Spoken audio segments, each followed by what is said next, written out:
Thank you for tuning in to the B&RS Show. So we're back. We're here, recording again. Brand new episode. We're finally out from under curfew in New York City. They lifted it a day early. I have to drop the disclaimer.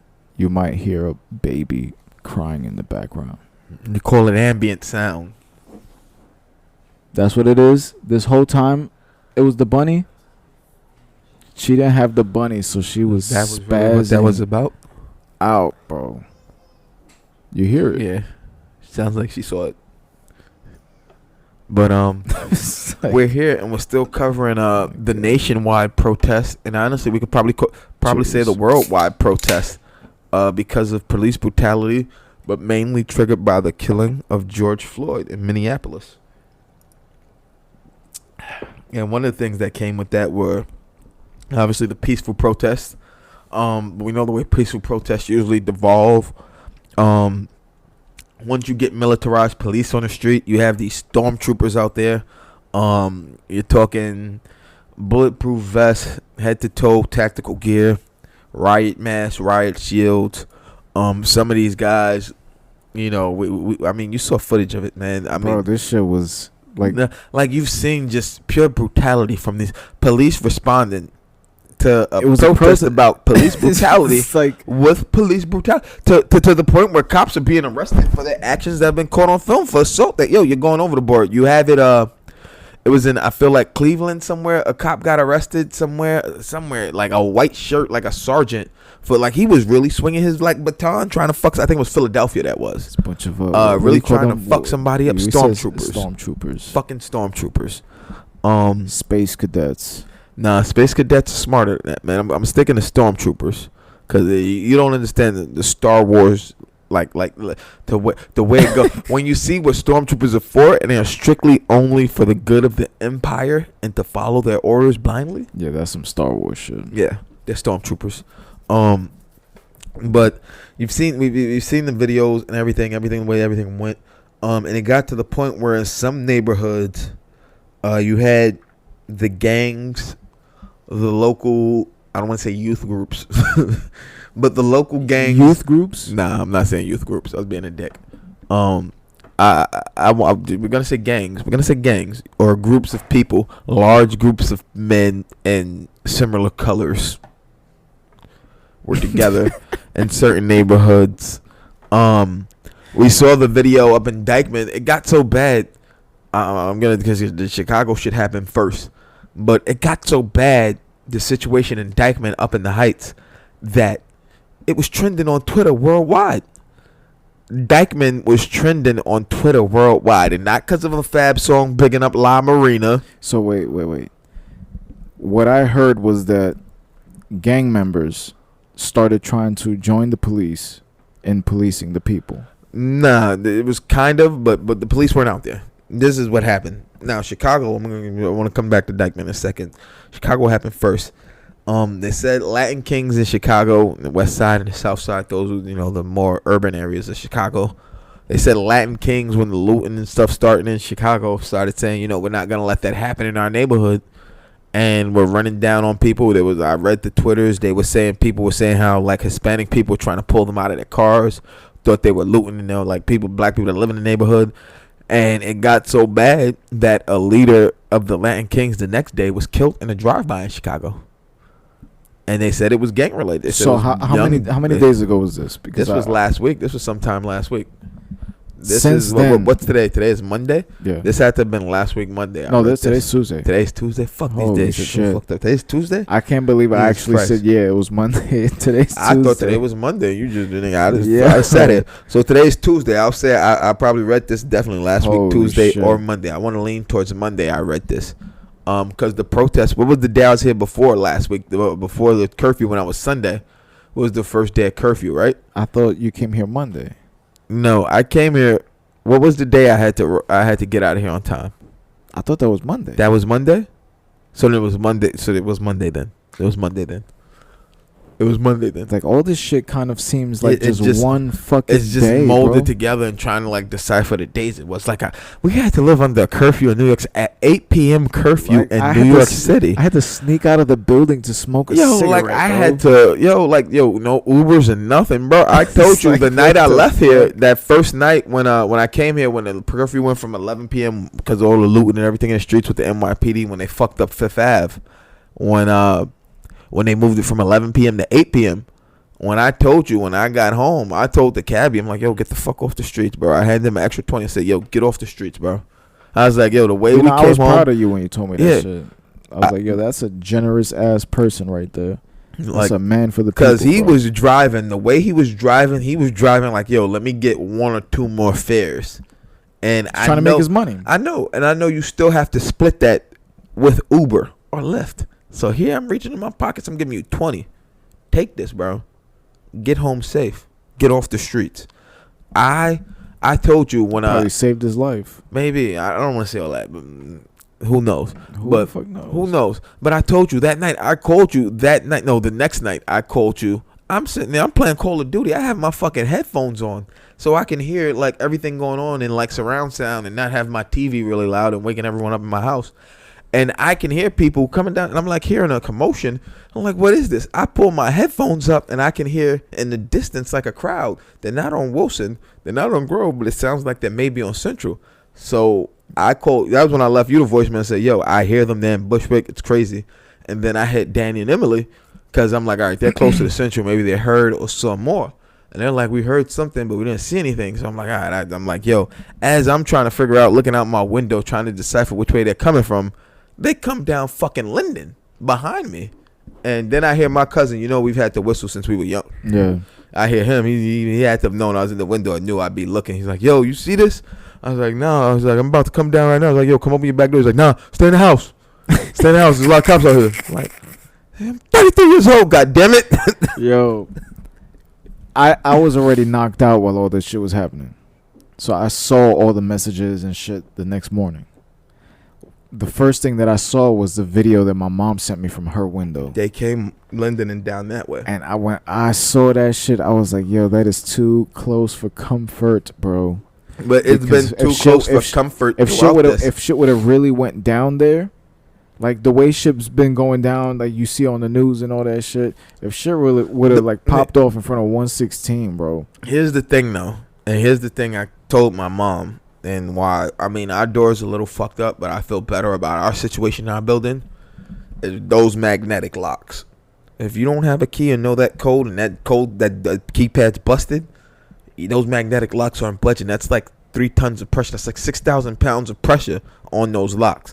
That's why when we see the doors, when the top lock would hit, but the middle one wouldn't secure, why it's so easy to pop those doors open, because it doesn't energize the mechanism. Back in the day when this foolio from first floor like kicked a hole through the fucking door, like and that's just brute anger and strength from one person. Nah, but that's just those are glasses. Like that was cheap glass. Like they've completely. If you see those doors, those full, like in our neighborhood, they don't have the full length glass on the door anymore. It's only the top part because of this idiot kept punching the glass in the fucking building. On the back door, right there, why they put a fucking punched the sheetrock too. Why they turned that to concrete there, because this nigga kept punching the sheetrock every time he got upset. Like, come on, man. Like, and it's crazy. And then what pissed me off the most about that whole situation with this idiot always doing it is Craig, my cousin Craig. He did that one time in a fit of anger before he was married to his now wife. And they had an argument, and he had an argument with his mom, and him and his now wife and his mom had an argument, and he left, nigga. I was in high school. And when you remember when Craig had he had that shit on his hand, and you see his fingers still can't bend all the way? He did nerve damage and tendons from punching through that glass, and then, like, he was so upset, he went to open the door, and his hand was and he ripped it out. And tore meat, tendons, everything. That's why if you see Craig's fingers, these fingers are always like this. Not the worst thing that I did. I think you was there for when I fucking You jammed your thumb. Nah, not jam my thumb on the dunk when I broke my hand in the basement. And the big. Yeah, yo. You know what though? I'm sorry. We need to take a moment here. This started as a serious podcast. We're gonna get back to it in a second because we always veer off topic. We're getting back into us. We're getting back to what Ben and Roach was now that this situation appears to be opening up. But I want to talk a little bit seriously about that situation. I see the pinky. Yeah, this is nigga, my knuckle all the way live. My knuckle never reset from when I broke my finger in high school. But when I jammed my thumb on that dunk, yeah, that really hurt. Basement, you breaking your hand. I mean, we're not gonna name names who you were dating at that time, but I just want to say, bless that girl's heart, man. She was not a bad person. She was actually underneath it all a person with a very big heart. She did. She just bit off more than she could chew trying to fix you. And that's the problem. Like, she bit off more than she could chew, and she wanted to stick it out to try to help you. To coexist with me is to learn acceptance, because you can't change. There's a lyric, a Tom York lyric. What grows crooked you can't make straight. It's the price that you gotta pay. It's like, bro, I'm a product of my environment. Just dig deep into my history if you want to find out why I'm this fucked up. All I think about is, like, we spent the first few of our early run. She was a bit of a punchline between us, we knew. But I feel like right now at this moment, we should acknowledge that she had a good heart. She did. She was a good person. And I was a real asshole. And she dealt with all of us. It wasn't just you. She dealt with me. She dealt with your brother. She dealt with Cheese. She dealt with JD. She dealt with Rob. She dealt with all those other idiots that came around with them. And she still tried, man. And she would be around us till the end of the night when we were getting stoned. She saved animals for a living, bro. Like, she tried. Nigga, she tried to save Storm. She did everything she could to save Storm. In her power. She tried everything she could when Storm got sick. You know what it was? We would get a box of wine, and by the end of it, it was a steel cage match, bro.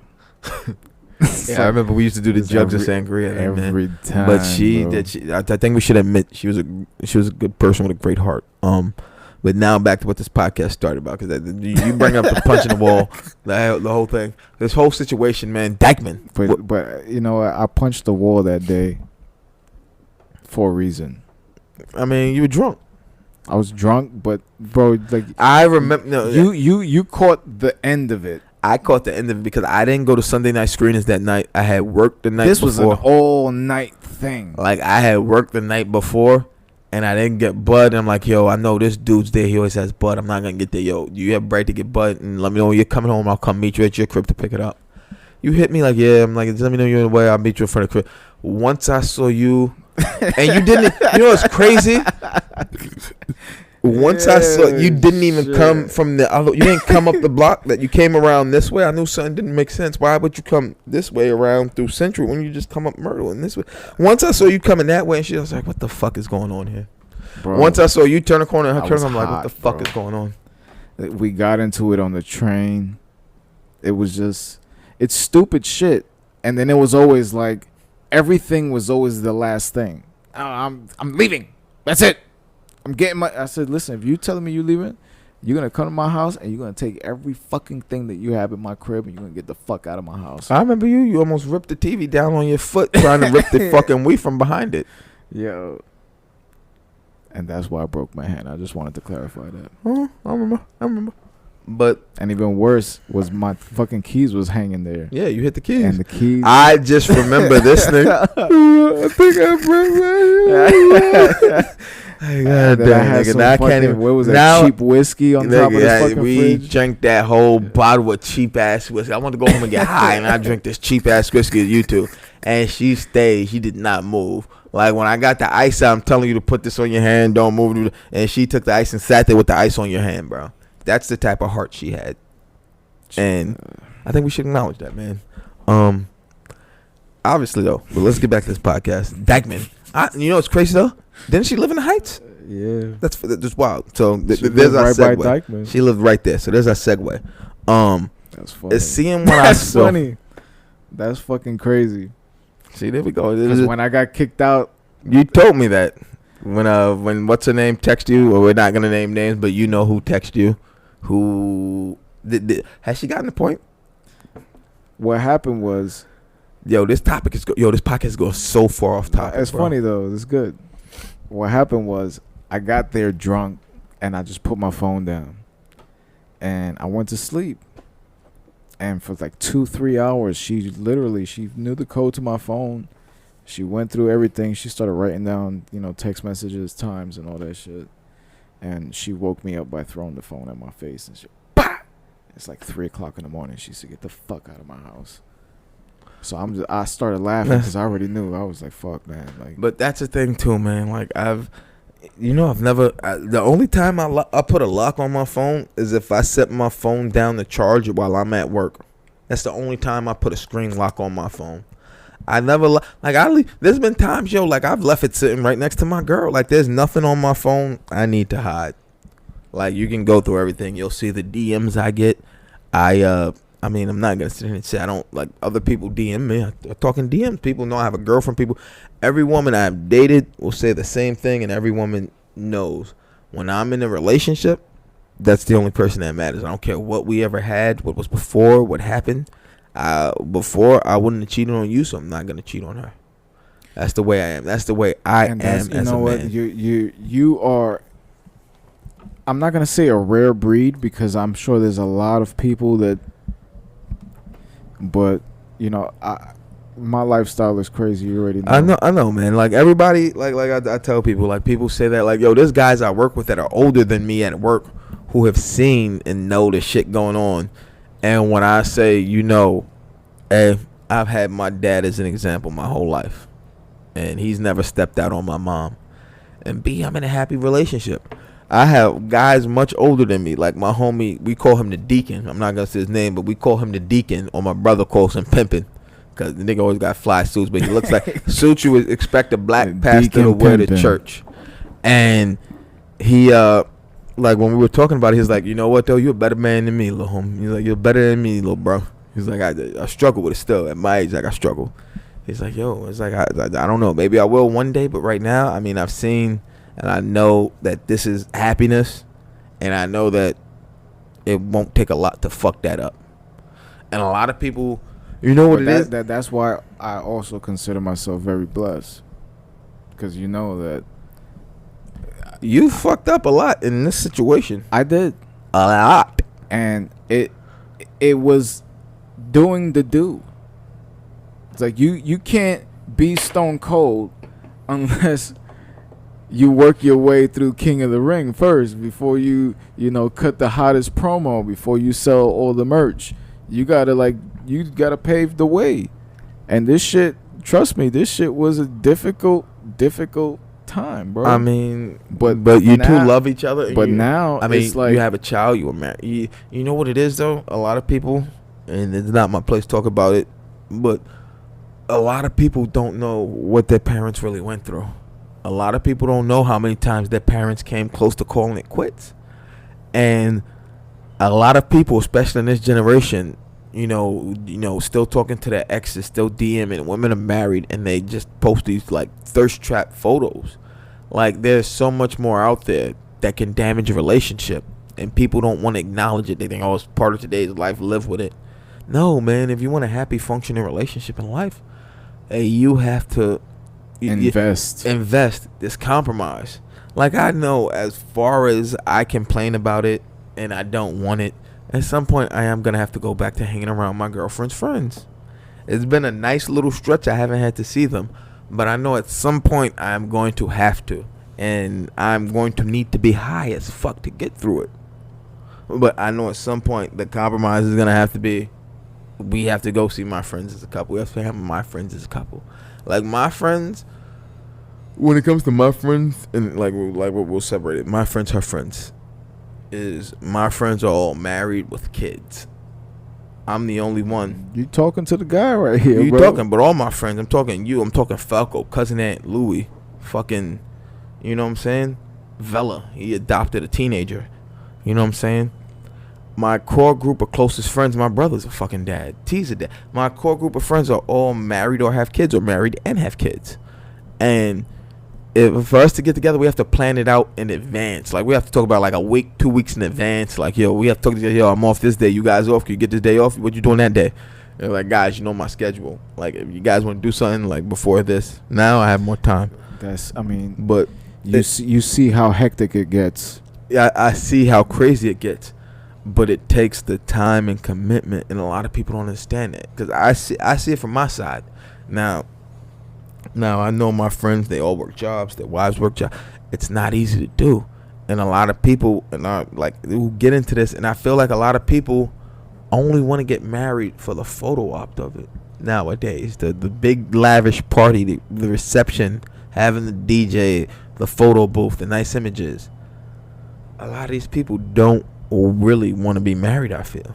And you know what? You remember, I did not want a bachelor party.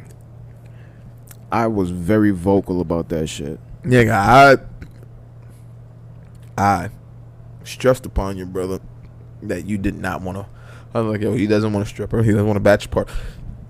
I said, if he wants a bachelor party, he just wants to have some drinks, chill out, smoke a little bit. We all chill. Tomorrow he goes, it's over. Your brother, it's already done. What do you mean? It's already done. Don't worry about it. What does that mean? What does that mean? And then the people that were there were like at each other's throats for this Craigslist, there's plastic bottom breeder, like, bottom of the barrel golem. I mean, just all silicone, no attractiveness. So when we actually went and got married, the wedding wasn't lavish. It was quick. It was City Hall. What we did, we went to Red Lobster after. We went back home. We drank. We smoked. And we've been together more than 8 years. I know people that got married, bro. Huge weddings. Huge. Photo ops, bro. Red carpets. Huge cakes. They smushed the cakes in each other's face. And what happens, bro? What happened? Nah, I thought I heard something outside. Oh. Bro, all that shit. Like Matthew McConaughey said, it's a Fugazi. It's a Fugazi. It's a Wazoo. It's very I say it like this. I know a situation like that lasted less than a year, man. And when I found out about it, it's people I used to work with. That's the most I can say. When I found out the situation was as far gone as it was, I was heartbroken. Because I got along with the guy. Like, he was a good dude, played softball, played football, played basketball with him. And then his now ex-wife was a great person who I got along with from the first day I started the job. And I've known her now. What was I? I started this job at 20. I started the job at 19. I knew her for 13 years before I left there. And there were even times where I didn't even know she was at the location where I was going, and we bumping each other just to love. I remember one time when I hurt my back, before I fucked my back up good, when I first hurt my back, when I had to go into work and my back was killing me, so I took a painkiller. What was it, like 2011? Huh? I hurt my back 2012, but when I really fucked my back up was 2012. When I first hurt it was 2010 when I punched a nerve and it was still fucked up. And I took a painkiller one day before I went into work on a Friday, and it took a while to hit me, but when I did, I was out on my feet. When I tell you, she did not leave my side, and was literally like, I was standing there, like I kept closing my eyes and nodding off while I was standing up, and she was standing beside me, and she was there. I kept leaning on her, and she's like yay tall, like this fucking lamp is taller than her. Jesus. And she was there to keep me from falling over, nigga, while I was like high on a painkiller to stop the pain and get through the night at work, bro. But when I found out, that situation broke my heart, bro. But again, this podcast is very, like, I don't even know what we're gonna call this podcast. Just off topic. Off topic. Completely off the rails.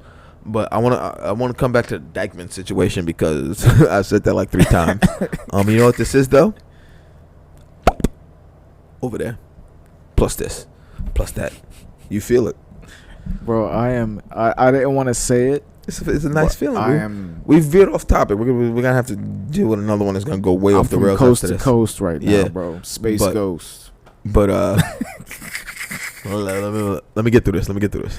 The Dykeman situation, man. When I saw that, man, Surf's up, dude. you saw the video of people, you know, the people they were chasing black people across the streets in Dykeman. They were yelling, "Yeah, nigga, leave here!" All sorts of niggas, fuck this, fuck that. And it got to the point where Worldstar, MTL, the Shade Room, like blogs, like reputable Hollywood blogs, like blogs on rap, hip hop, the whole thing were picking up that a couple of like higher echelon in the Bloods organization jumped in their whips from Brooklyn and drove up there to the Heights to deal with the situation. And I saw the video. To shoot people? No, to go and do like politic, the way gangs politic. And they were like, they didn't jump in the whips to go kill niggas, but there was a nigga who alluded to that. Like, yo, y'all up here doing all that. And even about that, like, and this is something I want to talk about too when it comes to racism. Is like the dude was saying, I'll be like, yo, y'all, like, I know like the real niggas ain't up here. Like, if you get 100 of the real niggas from down there and come here, the goons come up here, then what? Then what? It's gonna be war in the street. It's gonna be nobody but dead bodies in the street. Like, he didn't say all that, but he was alluding to like, yo, like what y'all doing up here ain't right. You could easily read between the lines. Yeah, you could read between the lines. Like, yo, the real niggas ain't with us, but the real niggas is a phone call away. And like you saw him, like, yeah, it's all just dead. Niggas trying to squash it. Like, yo, like let's be honest. Like, yo, because the real ones ain't trying to be in front of all them cameras. Nah, real one. Like, I used to have this conversation at work with people, and it's like, yo, these niggas running their mouths. I'll fuck you up, this and that and third. Nah, I ain't worried about him. I'm worried about his mans with him that ain't said a word yet and is moving too smooth. That's what I'm paying attention to. I'm not paying attention to this little nigga running. Y'all go fuck him up. I want to make sure this little nigga's not doing nothing that's with him. That's what I'm watching. That's what I would usually do in those situations. If I wasn't the one dealing with it, I'm watching the crowd to see who's with these fuckers. To see if these fuckers try something stupid. Shit is crazy, bro. Like, it's wild, man. But like, people don't look at it in those regards. People don't look at it with those aspects, man. And that whole shit that happened in Dykeman, for it to start trending on Twitter, that makes the city look bad. I think they made I don't want to say a majority of Hispanics. I think they made the Hispanics in Dykeman, in the Heights, in the Dykeman area of the Heights, look bad. Of course they did, bro. Like, but it's there's so many different angles right now. So I don't want to veer off topic for too long, but did you hear anything about this Hillary case? I didn't. I saw that apparently they went before, and even still with that, like you would think that there'd be some coverage about it. I don't know how much of that. I haven't followed or read too much about it, but honestly, we know Hillary. We know how that goes. Nothing's gonna come of it. Nothing is going to come of that. So the fact that she went to court, this was all going on. All this apparently, Obama had a subpoena, like he had that he didn't win. He has to hand over documents to this Obamagate shit. Apparently, I honestly don't know how true that is. There's just so much shit happening at the same. It always happens like this, time, man. When they say that, I've reached the point where unless you can give me verified that they were in court that day, and here's the thing, they would call that in D.C. You would have to be in D.C. to be before those people. With everything going on in D.C. during the last week and a half, 2 weeks or so, I don't think they would have, convened for that. So I don't know. Apparently they still did, though. Apparently C-SPAN covered it like they normally do, and everyone was just tuned into the major 24-hour cable news networks watching the protests around the world, around the U.S., the chaos going on. I don't know, so I'm not speaking on it. You know how I feel. If I don't know about it, if I ain't watch it, if I don't have any facts on it, I'm not speaking on it. And I'm not going off of information from a fucking meme. A lot of the things that we're talking about today, I was talking about in a group chat that I have with. So he's dropping a lot of because he's there, bro, and he's in uniform. And a lot of the shit that he's saying, I started like reacting on the chat, and I wrote something. I said, everyone's gonna realize what the Truman Show was all about. And then I broke down Truman, and I said, true man. That shit is true, man.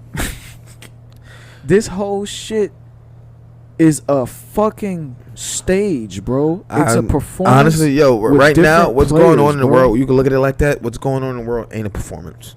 You ain't getting hundreds of millions of people across the world in on a performance like that. I'm not saying. I feel like what I'm you're not saying. that The people are world's performers. I'm getting what you're saying. The world's a stage with Donald Duck, with Donnie Dipshit, with Mike Pence, with Barr. What we saw last week. We could pull up a card deck and see this card in that shit. I don't know. It probably is on there. The riots and all that. The civil unrest. I'm pretty sure a civil unrest card is in there. This shit is. But once again, at a certain point, like I said before, toss coincidence out the window, toss all that shit away. Like, the biggest thing to me right now is, like we said, with the Joe Biden situation, we saw Joe Biden toss his campaign away. We saw 3 weeks ago, well, I tell you what, if you don't vote for me and you're voting for Trump, then you ain't black. We saw him throw his campaign away. And now, he's this great savior because if you're him, you're not him. And I'm trying to explain to people, this is how we got here 4 short years ago. This is how we got here 4 fucking short years ago, and we're back in the same position, and people can't see how the blind's been pulled over their eyes. It's like when I told people, I haven't seen Bad Boys 3 yet, but when you watch Bad Boys 1 and Bad Boys 2, they are literally the same movie, just done a little bit differently. Different characters. Not even different characters. Mark Lawrence and fucking Will Smith still in it. No, the main characters. The big chase scene at the end, the shootout at the end to finish it, the little like the climax in the middle. It's like, all right, I'll put it like this. Hangover 1 and 2. The Hangover 2 was Hangover 1 in Bangkok. And instead of losing the guy you lost first time, you lost the guy getting married, little brother. That was it. There was no difference in the movie. And here we are, 2016. And we're back to the choices are 1 and 2. Clearly. Everyone, like I told my brother, no one in their right mind from where we're from is going to vote for Donnie Dipshit. But you have to realize the way the rest of the country is going to think. And we were here 4 short years ago. And this is why we're back here again. Because critical thinking isn't a thing. Yes, Joe Biden is a much better candidate to run it than Trump right now. And probably be more presidential. I don't know. The man, honestly, to me, is showing a lot of the early symptoms. If you watch some of the clips of Reagan early in his presidency, showing a lot of the same early signs of early onset dementia, a.k.a. Alzheimer's. Joe Biden's in his 70s, so it's not early onset. That motherfucker has Alzheimer's. The Joe Biden ad that Trump put out where he used T.I.'s song, T.I. is suing him. Yeah, I saw about that. I can't. What T.I. song was it, though? I was like, you could have, it was whatever you like, right? Don't read Joe Biden. Yeah. Read Joe Biden. Yeah, and you can want your man, need your. You can have it. Was you can you saw him for that. Who the fuck? Like, but even like, that? But it's not even that though. Here's the shit too with Donald. When it comes to Donald Trump, is this man has no respect for like copyright laws. Copyright don't respect no laws, bro. The people like this was a rock group. I don't know who it was. I feel like it was Rage Against the Machine got on him about using that shit.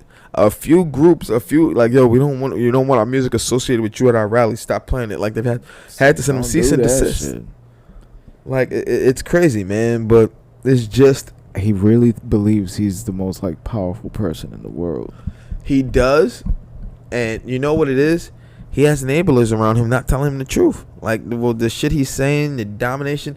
Like, bro, like I said last week, I went as far as I could not call him out, not saying anything. Like that shit with the Bible, the picture like, that I nigga, sent. You can't even, like, you don't even know how to hold a book up right. You don't even hold a book right, bro. That shit is. I'm sorry, man. Like America's become a laughing stock.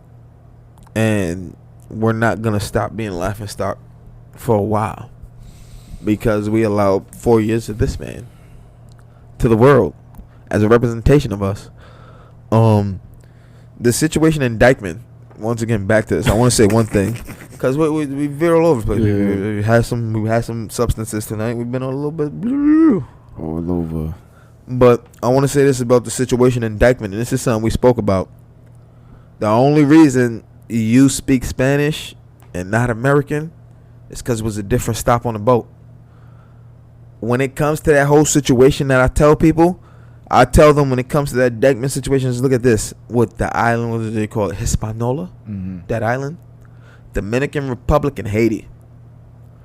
Dark Haitians and dark Dominicans look identical. Light Haitians and light Dominicans look identical. They hate each other. They hate each other. They don't hate each other, but there's a deep-seated problem there, and it's all about skin color and the colonialism and the shit that went on with skin color back then. But even, I'm sorry, brother. But that just goes to show Even, how I'm sorry, I'm calling people are, it bro. easily programmed. I'm bringing that up, but still, any island from that area in the Caribbean, Cuba, dark Cubans like Cubans, Puerto Ricans, dark Puerto Ricans like Puerto Ricans, Mexicans, Central Americans, everywhere. You have dark and light, and it's the same situation as here. Only I'm a little lighter because the slave master raped someone down my line. That's why I got my light-skinnedness. You know what I'm saying? I mean, when my uncle Russell broke it down to me, the generations I was born of out of slavery, I think I'm the 4th generation born out of slavery. And it was my great-grandmother's mother. So that would be my great-great-grandmother was the 1st generation born out of slavery. Her name was Nessie Quick. And Nessie Quick. Nessie Quick. That was my great-great-grandmother's name. And he broke it down to me. He told me how her husband left her. She had all the kids, and she still trudged on. And then everything my grandmother told me about everything my great-grandmother did growing up, like for them to get by, for them to make it. And then everything my dad told me and my grandmother told me she did for them to make it. And we didn't go through all that to still be subjugated. And people need to realize that. And people need to realize, like, yo, this skin color ain't an accident. You don't get this skin color by accident. What did he do? Did he do that Ancestry.com, or does like he did, and then he like actually went through files, met people, all the shit too. Like, but like my grandmother always had the photo of my great-great-grandmother. My great-grandmother had it of my great-great-grandmother in her room and of her husband, and it was an old black and white photo. Looks like from like the early 1900s, maybe late 1800s, and you can see. You can make it out. I tried one time. This is when we were still in the basement. I had a long conversation with my dad, and I was trying to get him to like spill his like whatever history he knew. I wanted to write everything down to see if I could just kind of put together my heritage without having to do that Ancestry.com shit. And the one thing that I got out of that was that my great grandparents were cousins, and that's why my grandfather,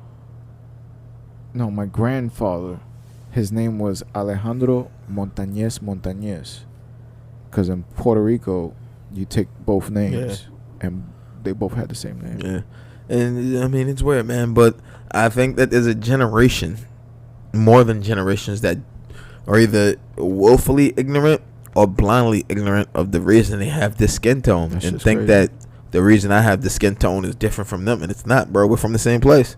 We all just had different stops on the boat when they came to get us, and that's why shit is different, man. So that's all I have to say about the situation in Dykeman, man. I love my people. I love New York City. I've always been great friends with all races. Is not condemning anyone, but I do want eyes open on this shit, man. And with that, you guys know where you can get everything Bud and Roach related over at budandroach.com. You can follow us at Bud and Roach on Instagram, all right? Because we do the fucking, you heard? Thank you for tuning in to the Bud and Roach Show.